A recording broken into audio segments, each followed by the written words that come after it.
অসত্যসকলক বিচাৰি নুফুৰে, কলিক সদায় সৎজনৰ পিছে পিছে ঘূৰি ফুৰে।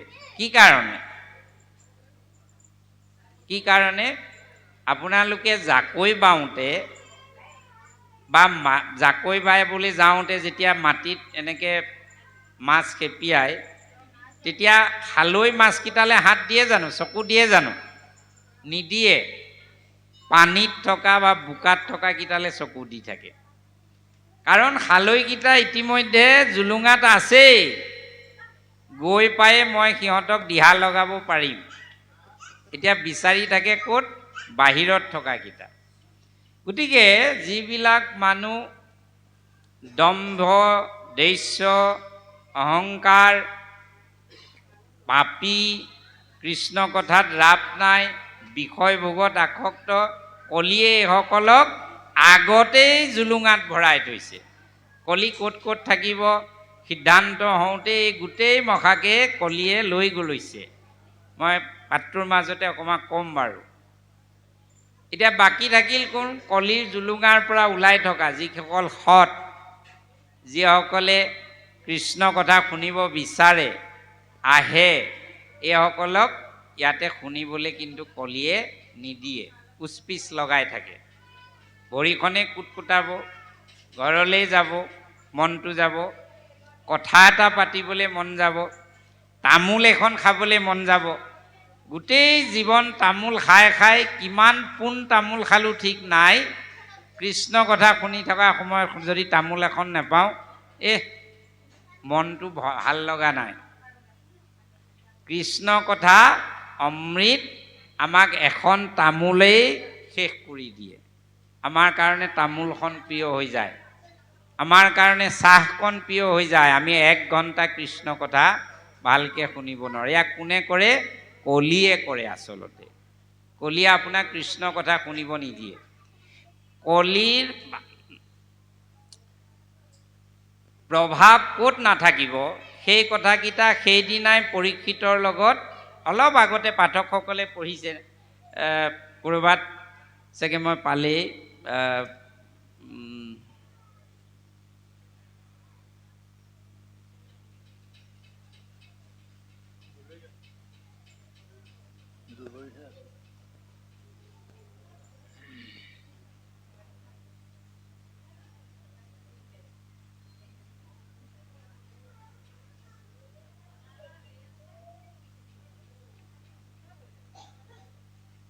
জৈত কৰে শ্ৰৱণ কীৰ্তন কেশৱৰ, নাচাপিবি পাপী সিটো গৃহস্থৰ ওচৰ।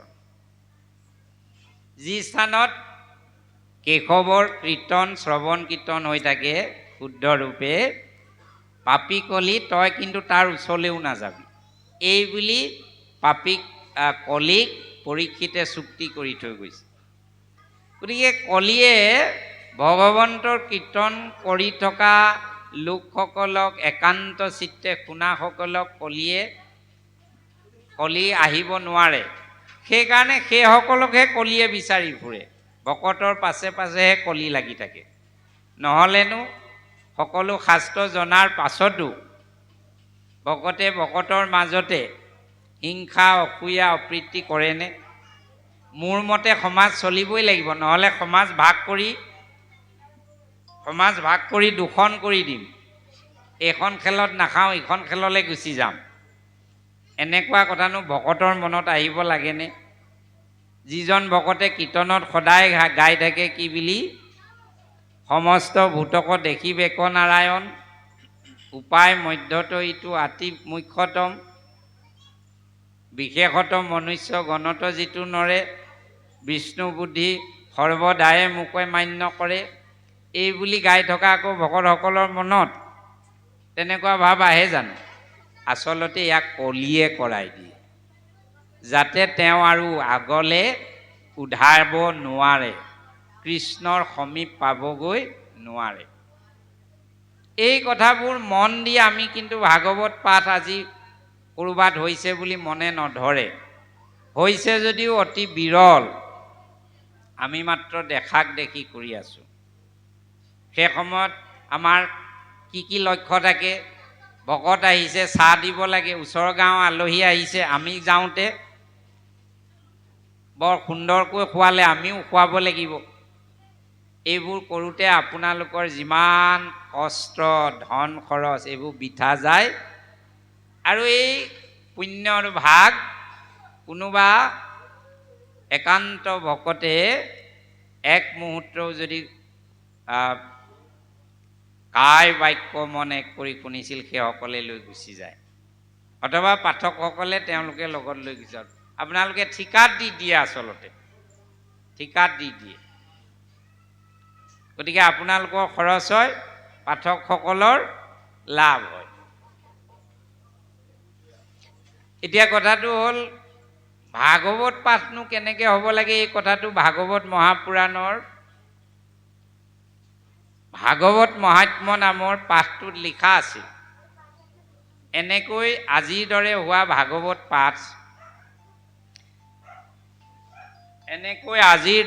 ভাগৱত পাঠ, ক'ত ক'ত হৈছিল?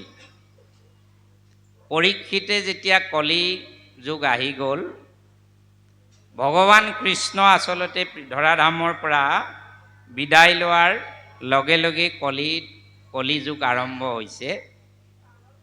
গতিকে ভগৱান কৃষ্ণৰ বিয়োগৰ 30 বছৰৰ পাছত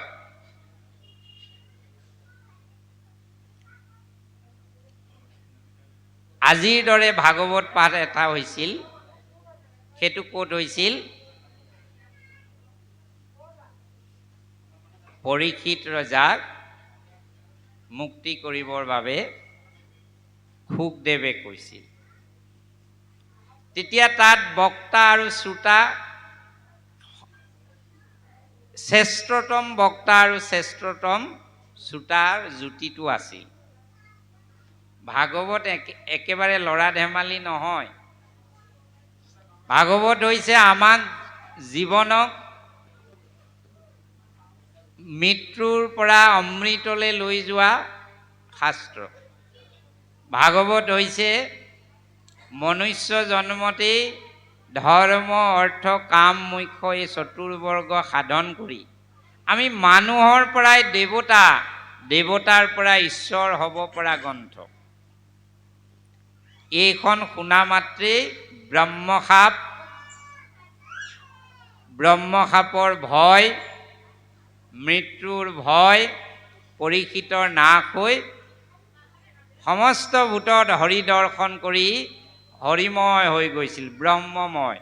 সেইকাৰণে শুকদেৱে ভাগৱতখন কোৱাৰ পাছত বোলে সুধিছিল, তোমাৰ এতিয়া মোহ দূৰ হ'লনে? বোলে নাই, মোৰ একো সুখ মোহ নাই। তুমি সমস্ত ভূতত হৰি দৰ্শন কৰিছানে? বোলে মই সমস্ত ভূতত হৰিক দেখি আছোঁ, নিজেও মই হৰি বুলি অনুভৱ কৰিছোঁ।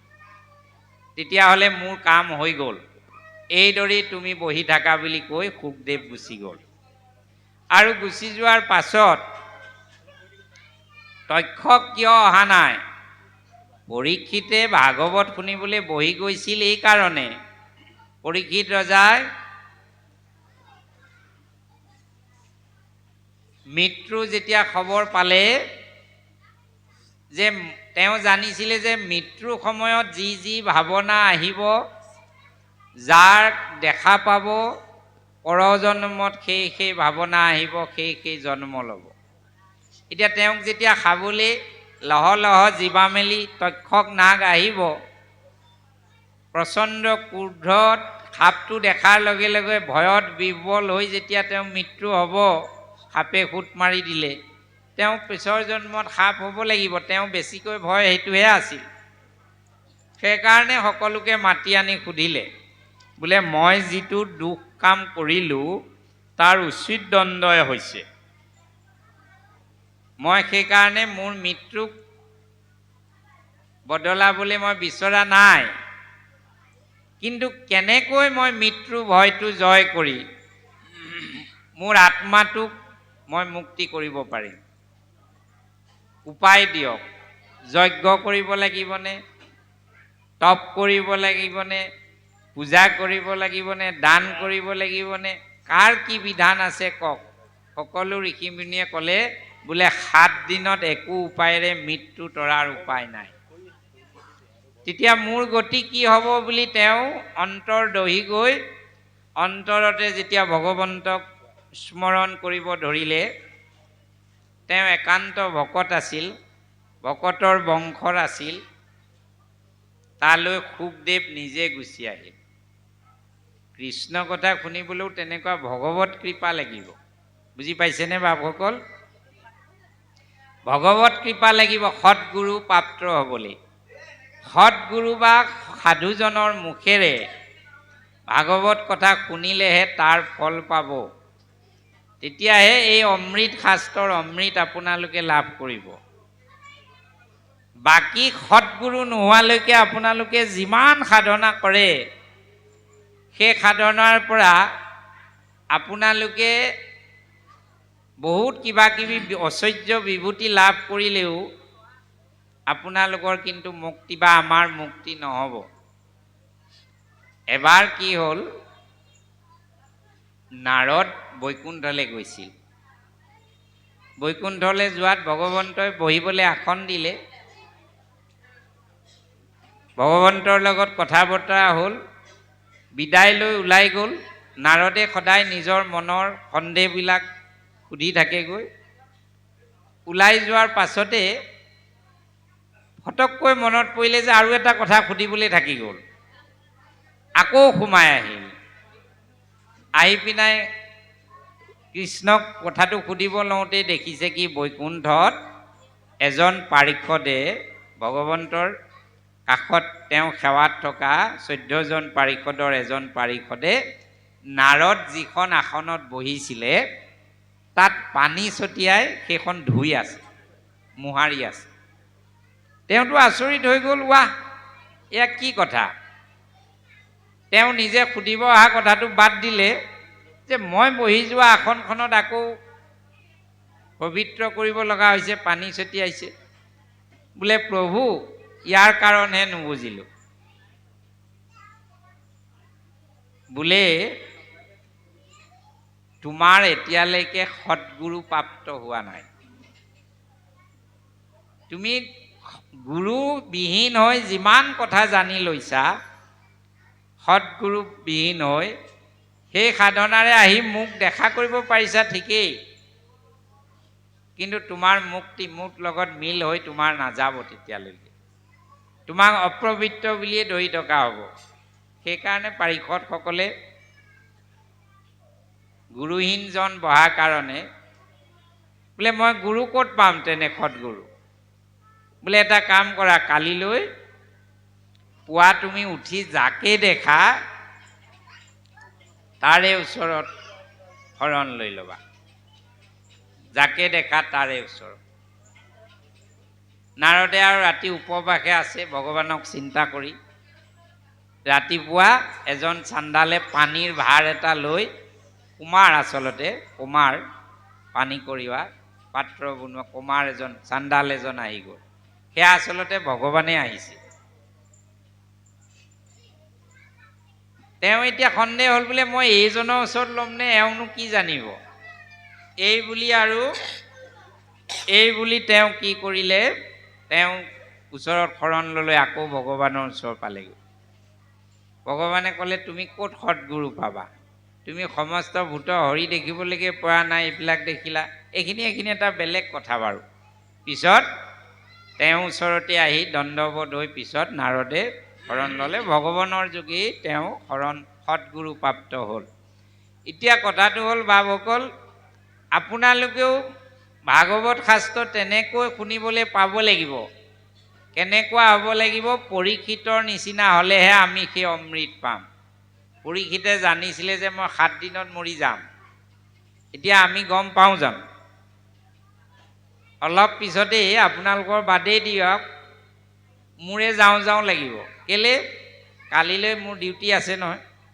বুজি পাইছেনে? মই ভাবি আছোঁ মই কালিলৈও জীয়াই থাকিম, মই অনন্তকাল জীয়াই থাকিম বুলি ভাবি আছোঁ। যদি